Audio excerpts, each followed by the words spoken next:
putain, ça c'était la classe. Ça les gars, c'est ma 51 MBK de mon enfance. Avec ça j'ai failli mourir, mais un nombre, un nombre de fou, je sais pas combien de fois j'ai failli crever, mais entre les poids lourds que tu doubles sur la nationale comme un con, les flics qui te font signe de t'arrêter, que tu t'arrêtes pas, que tu continues. C'était la bonne époque. Petit kit 50 refroidissement liquide, avec un radiateur de derby, allumage mal aussi. Là, mon gars, il y avait un carbu à une époque, mais le carbu, il a complètement disparu, je sais pas où il est. Là, de l'autre côté, il y avait un petit Vario Bidalo avec les galets, mon gars, allégés. Là, tu sortais du collège, tu faisais hurler le pot Doppler. Et là, tu avais toutes les Cindy qui accouraient. Enfin bon, voilà. Avec ça, j'ai vraiment failli mourir.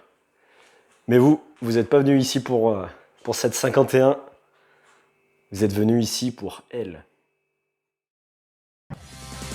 Déjà vu, I've just been in this place before. Higher on the street, and I know it's my time to go home. Calling you, every search is a mystery. Staying on my feet, so hard when I try to be me. Whoa, déjà vu, I've just been in this time before. Higher on the beat, and I know it's a place to go home. Calling you, every search is a mystery. Staying on my feet, so hard when I try to be me. Yeah.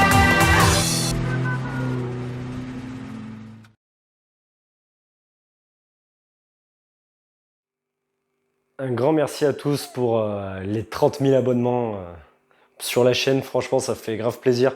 Ça fait plusieurs années que je commence à faire des vidéos sur ma passion. Et c'est un plaisir de vous faire partager ça. Et je vois que la communauté, elle grimpe de plus en plus. Donc merci à vous, franchement, ça fait grave plaisir. Bonjour à tous. Bienvenue dans cette quatrième partie sur la gestion programmable de la 205 GTI NX6. Alors je sais pas si vous entendez, mais niveau son, j'ai fait un petit investissement, j'ai acheté des micros cravates qui fonctionnent en Bluetooth, donc dorénavant vous allez avoir un son beaucoup plus agréable pour vos oreilles. Là on est vendredi, la carto a lieu demain, donc demain on va chez Mats King Shop. Les liens pour aller sur son site internet, c'est tout dans la description. Vous pouvez voir, il fait des calculateurs plug and play pour plein de choses. Donc je vous invite à aller voir ça, ça vous prendra 2 minutes. J'ai fait quelques modifications depuis la dernière vidéo que vous avez vue pour le premier démarrage. Je vais vous montrer ça tout de suite. Donc au niveau des modifications depuis la dernière vidéo, j'ai rajouté cette admission dynamique qui était sur ma BMW E36. Donc là, ça sera sans mode piste avec l'admission qui sera directement par le phare. Alors à l'avenir, on va baisser le radiateur d'eau pour mettre des spals. On rajoutera sûrement un radiateur d'huile. Et on fabriquera en fait une boîte à air, donc à la place de la partie droite de la calandre. Une boîte à air avec juste au niveau du papillon un coude à 90 avec un filtre rectangulaire. Comme ça avalera vraiment de l'air en façade et ça sera encore mieux que ce système D qui prend de l'air frais quand même, hein, mais ça sera beaucoup mieux, je pourrais rouler avec mon phare et tout. J'ai raccourci donc tous mes fils de faisceau avec mes prises AliExpress. Donc là, vous pouvez voir les injecteurs. Je les ai repérés cylindre 1, 2, 3 et 4. Ça, c'est pour pas me tromper maintenant, parce qu'avant, on pouvait les inverser sans problème. Le potentiomètre de papillon que j'ai fait propre. La bobine d'allumage, enfin tout ce que j'avais tiré niveau faisceau, j'ai tout fait au propre. J'ai rajouté un petit filtre sur mon dégazage. Là, on a un petit relais que j'ai ajouté. Donc sur le relais, c'est marqué ventilateur. J'ai dégagé en fait tout le système d'origine qui permettait le déclenchement des ventilateurs et je passe par mon calculateur. Donc le calculateur, il sait la température d'eau de votre moteur avec la sonde verte qu'on avait rajoutée dans la dernière vidéo. Et en fonction de cette température, on peut coller ce relais qui fait tourner les deux ventilos de 205. Donc ça, c'est une bonne chose, ça rajoute un peu de la fiabilité, parce que j'avais eu des problèmes à l'époque avec le système d'origine qui n'avait pas déclenché. Donc là, c'est quand même relativement plus fiable. J'ai fait la découpe de la boîte à gants pour pouvoir fermer la boîte à gants avec le calculateur à l'intérieur. J'ai branché la FR avec un plus après contact pour qui s'allume dès que je démarre, parce qu'avant ça marchait avec mon petit interrupteur. Pareil, là je devais installer un régulateur de pression d'essence fixe Alors malheureusement, on m'en a donné un pote m'en a donné un, mais le problème c'est qu'il fuyait. En fait, la membrane, regardez, il est ici dans ma petite poubelle. La membrane, elle fuyait et du coup, j'avais de l'essence qui repassait par la dépression. Donc, il y avait de l'essence qui était directement injectée dans la pipe d'admission et c'était pas génial. Alors, ça serait un truc à faire à l'avenir. J'avais monté un régulateur réglable à l'époque parce que la voiture tournait à l'éthanol et j'avais aucun autre moyen de. Vu que je pouvais pas agir sur le calculateur, en fait, je réglais juste ma pression d'essence pour être à peu près cohérent à la FR. Pareil, là, j'ai changé les combinés filetés. Donc ça, c'est des AP. Donc je les avais mises dans la vidéo qui s'affiche en haut à droite. Il y a quoi? Il y a quelques années, il y a un an, je pense, un truc comme ça. Et je les avais montés avec ces coupelles rotulées, sauf que les coupelles, en fait, ça fonctionnait pas avec ces AP. Et j'ai dû faire usiner des coupelles pour adapter tout ça. Donc c'est le père d'un des abonnés qui me les a usinés en aluminium, donc encore merci à toi. Si tu regardes la vidéo, ça fait super plaisir et comme ça je vais pouvoir tester les AP en même temps et je vous donnerai le ressenti que j'ai sur cette caisse. Donc en fait j'ai remonté les Bilstein B14 parce qu'avant elle était en Bilstein B14, je les ai remontés sur la 205 TCT. Donc j'y suis allé il y a quelques jours, j'ai remis la 205 TCT sur ses roues. Elle a réussi à démarrer sur ses 3 cylindres parce que j'ai un cylindre qui comprime qu'à 5 bars. Donc il y a un petit souci là-dessus, donc ça sera le sujet de plusieurs vidéos qui sortiront dans l'hiver, ça sera sur le remontage de la 205 TCT, donc pas mal d'épisodes à venir et je pense que ça va vous plaire également. La puissance que j'espère tirer de ce moteur, ça serait un bon petit 130 chevaux, donc d'origine il faut savoir que c'est un 1,6 litre 8 soupapes 115 chevaux, et 130 chevaux ce serait un score plutôt honorable, surtout qu'en fait la courbe va être pleine partout, là on parle pas juste d'une puissance max au régime moteur qui va bien. Là, ça sera vraiment sur toutes les plages de régime qu'on aura plus de puissance, plus de couple. Donc on aura vraiment un sentiment que la voiture marche vraiment mieux. Surtout que généralement, les 205, hein, toutes les caisses comme ça qui font moins d'une tonne, je vous rappelle qu'on l'avait pesé, elle faisait 843 kg avec un quart du plein. Le peu de puissance qu'on gratte, en fait, on le sent très très rapidement sur toutes les plages de régime en fait. Au niveau de la prépa, c'est vrai que je vous avais jamais parlé de trop ce qu'il y avait. Donc bon, il y aura cette admission dynamique qui peut nous faire gagner un petit peu de puissance, étant donné qu'on va prendre vraiment de l'air frais. Il y a un papillon AliExpress en 70 mm, donc j'espère que le papillon n'est pas trop gros. Ça nous le dira, la courbe de puissance nous le dira. On risque d'avoir un creux à bas régime à cause de la grosseur du papillon. Donc ça, on le verra bien. On verra bien dans la... Ah, il y a un avion de chasse qui passe. Donc ça on le verra sûrement avec la courbe de puissance. Donc il y a le papillon, il y a un Arbracam 4 cam. Donc là je vous affiche les données de cet Arbracam. Il est avec une poulie réglable. Donc l'Arbracam a été calé aux préconisations 4 cam. Donc le moteur lui il est vraiment pas vieux, il avait été refait il y a 5 ans par l'entreprise Arenab qui est basée dans l'Ain, donc à l'époque où j'avais pas les connaissances pour refaire un moteur. J'avais fait confiance à ce vieux monsieur, alors j'espère qu'il exerce toujours. C'était un gars hyper passionné. Donc lui m'avait changé la segmentation, les chemises de piston, la culasse avait été refaite à neuve, contrôle du vilebrequin et tout le bordel. Donc normalement le moteur a bien toutes ses compressions. Là il y a une petite poulie dumper aluminium qui fait gagner un petit peu de poids au bas moteur. Qu'est-ce qu'on a d'autre? On a la boîte, au niveau de la boîte, c'est une boîte d'un litre 615, donc les boîtes de 205 GT1 litre 6, c'est les boîtes BE les plus courtes qu'on trouve d'origine. Il y a un collecteur 4 en 1 Super Sprint et une ligne inox Groupe N.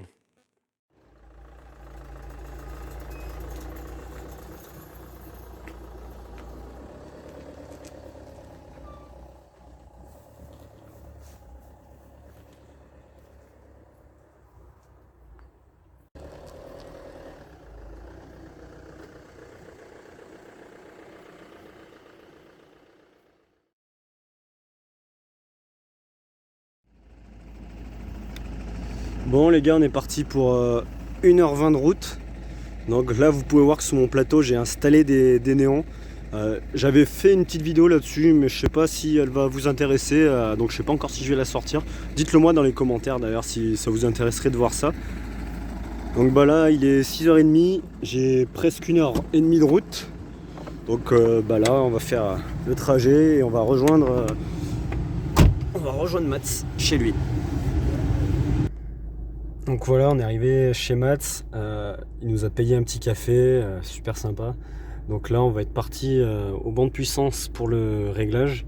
Il y a Léo derrière qui nous a rejoint avec sa Swift Sport. Et là au niveau du micro, je vais pas mettre le micro aujourd'hui dans la vidéo, on le mettra vraiment quand ça sera des vidéos où je suis un peu plus tout seul ou au moins deux, ou à deux maximum, parce que j'ai peur qu'avec le portable que je filme là, vous n'allez pas entendre les personnes qui n'ont pas de micro en fait. Donc voilà, allez c'est parti.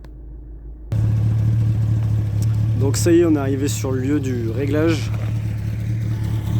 Donc là Matt il est en train de regarder pour les premiers réglages avec le Léo Dubourg.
Bon alors là il va rouler un petit peu le chef pour dégrossir un peu la carto.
Bon là on a dû à peine interrompre le réglage parce qu'il y a un fil en fait sur le capteur de position papillon qui s'était débranché.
Bon ça y est, on est de retour sur le banc de puissance, on a été mangé, on a eu 2-3 petits soucis encore une fois au niveau de la cosse du potentiomètre, parce que j'y avais démonté plusieurs fois, ça a dû merder. Donc là ce que j'ai fait, c'est que j'ai branché direct les fils sur le pota, et là ça devrait plus bouger, donc on sera pas emmerdé.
Bon, juste avant, on arrivait péniblement à tirer à 110 chevaux. Donc là, d'après les courbes, Max et ses collègues, là, ils ont trouvé que en fait, l'arbre à cam, il fallait mettre du retard. Donc j'avais une poulie réglable là qui est montée actuellement. Donc on a mis du retard sur l'arbre à cam. Donc on va voir ce que ça va donner. Là, on a réussi à récupérer la puissance d'origine, on est à 114 chevaux. Mais franchement, je pense pas que ça ira bien plus loin. Les 205 GTI, ça devait pas sortir leurs chevaux. Hein. Bon les gars, petit débriefing rapide. On a eu quelques emmerdes le jour de la carto, donc je vais vous raconter un petit peu tout ça. Au final, ce qui vous intéresse, bon, c'est la puissance que le banc de puissance a sorti. Donc voilà, sortie 114 chevaux pour être annoncé à 115 chevaux d'origine, donc malgré l'arbre à cam et tout. Et ça, en fait, ça venait d'un problème majeur. C'est que l'arbre à cam que Arenab m'avait calé à l'époque était calé, mais genre complètement dans les choux. Ce qu'on a fait là-bas, c'est que à l'arrache un petit peu, entre guillemets, on a mis du retard avec ma poulie réglable pour pouvoir caler l'arbre à cam un petit peu mieux. On a réussi à gratter 10 chevaux comme ça, parce que la voiture elle sortait péniblement 105 chevaux, genre avec l'arbre à cam mal calé. Donc ça veut dire que là depuis 4 ans que je roule, en fait je roule avec un arbre à cam mal calé en pensant qu'il était bien calé. Donc après moi j'ai toujours trouvé que la voiture marchait pas plus que ça, parce que je me suis dit bon c'est une 205 GTI, ça a 30 ans, donc bon après pourquoi pas quoi. Là du coup 114 chevaux, quand je l'ai essayé, c'est quand même vraiment un autre délire, ça marche beaucoup mieux étant donné que comme je vous disais en début de vidéo, on n'a pas juste 114 chevaux à la puissance max, on a genre à tous les régimes moteurs un couple et une puissance bien supérieure à ce que c'est censé faire d'origine, donc ça marche quand même plutôt bien. Au niveau de cet arbre à cam, je suis en train d'apprendre à caler un arbre à cam parce que j'avais jamais fait ça de ma vie. Donc il n'y aura pas de vidéo de là-dessus parce que bon, je galère, je pinaille, enfin je suis en train d'apprendre quoi. Mats m'a pas mal conseillé et il y a sur le site JSO, vous tapez calage arbre à cam JSO. Vous allez voir, il y a toutes les étapes qui sont expliquées. En plus de ça, c'est sur une 205 GT 1.9 donc j'ai suivi bêtement à la lettre et en plus des conseils de Mats. Donc on va recaler l'arbre à cam. On retournera voir Mats pour qu'il peaufine un petit peu tout ça parce que ça risque de changer pas mal de richesses, de trucs comme ça. Donc ça après Mats il s'en débrouillera. Je vais mettre de l'huile un petit peu plus fluide à chaud. Là je tournais avec de la 1040. Mats m'a conseillé de mettre la 1060 parce que c'est vrai que la pression d'huile à chaud elle était pas terrible. Donc pourquoi pas, on va faire un essai. Après bon, ça faisait 5 ans que je pistais avec de la 1040 donc j'ai jamais eu de soucis, mais j'ai envie d'essayer ce que Mats m'a dit parce que c'est un gars qui connaît tellement de choses que je vais lui faire, je vais lui faire une confiance aveugle. Qu'est-ce qu'on a eu comme petit souci? Je reviens.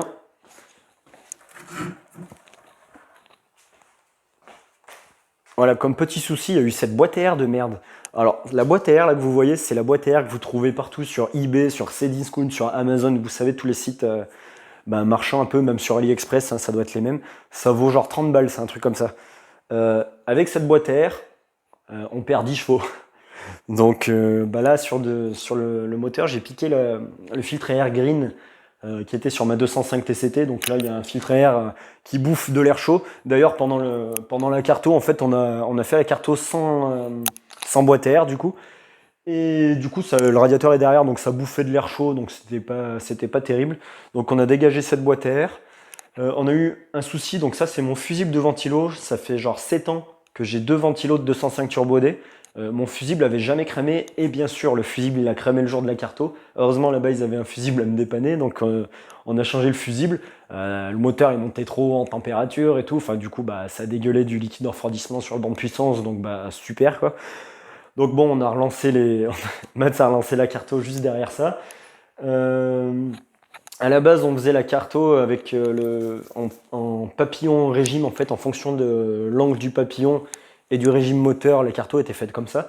Malheureusement, le potentiomètre de papillon que j'ai acheté neuf sur Oscaro était pas terrible. Donc j'avais sur les premiers pourcentages, en fait, j'avais un décalage et du coup, Math, il n'arrivait pas à faire un bas régime au lâcher de gaz, je crois. Enfin, je sais plus trop ce qu'il m'expliquait, mais je crois que c'était au lâcher de gaz, c'était un peu la merde pour lui de faire la carto. Du coup, on a abandonné cette idée, on est passé sur une carto en pression régime, donc qui fonctionne avec le capteur MAP qui est intégré au calculateur. D'ailleurs, là, on a fait un truc, j'ai pris mes tuyaux de lave-glace que j'ai débranché à l'arrache et on s'en est servi avec un thé pour faire la carto. Donc là, je ferai un truc un petit peu plus propre. Qu'est-ce qu'on a eu encore On a eu tellement de galères. Non, je crois que c'est à peu près tout. Je regarde un peu ce qu'il y a. Ah, si, bien sûr. Il y avait un abonné qui me l'avait dit, il me l'avait dit sur Snapchat. D'ailleurs, abonnez-vous sur Snap si c'est pas déjà fait, ça s'affiche juste en bas. En fait, j'avais monté une sonde de température d'air sur le papillon AliExpress. Donc le papillon AliExpress, il est en aluminium et le bloc est en aluminium, la pile d'admission est en aluminium et l'aluminium, ça fait quoi? Ça retransmet énormément la chaleur. Donc cet abonné me l'avait dit, j'ai dit écoute on verra bien, j'avais pas envie de modifier ça, je me suis dit bon peut-être que ça marchera quand même. Et en effet on avait des températures d'air qui montaient genre à 70-80 degrés et en fait ça c'était la température extérieure du bloc que la sonde de température d'air prenait en compte. Donc on a fait la carto pareil avec la sonde de température d'air débranchée. Là j'ai commandé une sonde de température d'air Renault, pardonnez-moi, une sonde de température d'air Renault, donc que je mettrai dans un endroit où ça ne retransmet pas la chaleur, donc on verra sur une durite quelque chose, on fera quelque chose de pas trop mal, donc ça c'est pareil, c'est commandé, j'attends la pièce.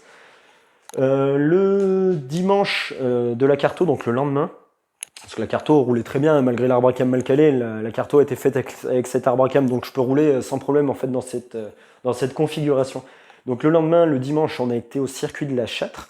Je voulais vous faire découvrir la 205 avec la nouvelle carto, l'autobloquant et tout le bordel sur le circuit de la Châtre l'après-midi. Malheureusement, ça pleuvait des cordes. Alors, j'ai pas eu envie de m'inscrire étant donné qu'à l'arrière, j'ai des Smiths complètement HS. Ça aurait pas été le plus intéressant, donc voilà, j'ai abandonné l'idée. Par contre, le 31 octobre là, qui arrive, On sera tous, mais genre vraiment, il y a vraiment toute l'équipe Petit Sportive, on est tous inscrits sur le circuit d'Issoire, donc c'est le 31 octobre. En plus, le lendemain, c'est le lundi qui est férié du 1er novembre, donc si vous voulez venir, en fait, venir nous voir, il n'y a pas de souci, ça sera avec grand plaisir.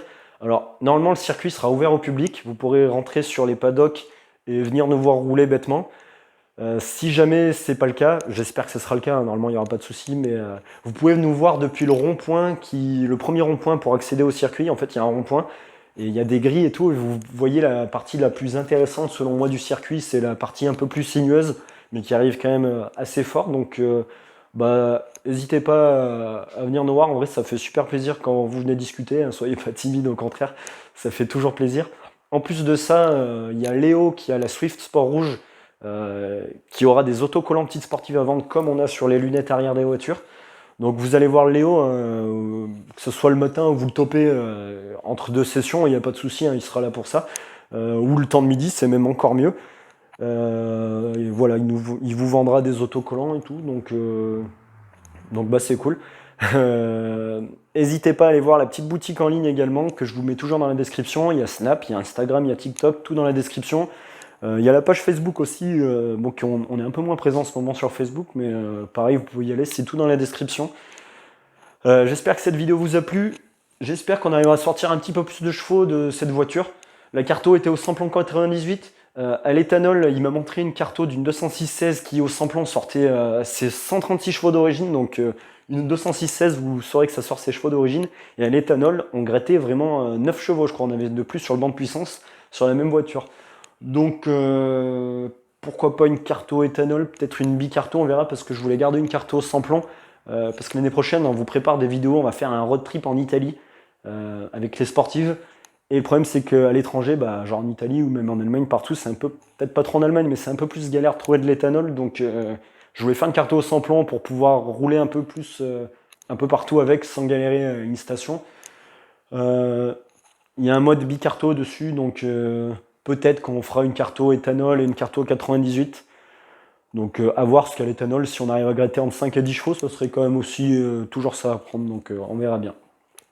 Donc voilà, j'espère que cette vidéo vous a plu, que vous n'avez pas trop mal aux oreilles, parce que moi, après le banc de puissance, j'avais la tête éclatée.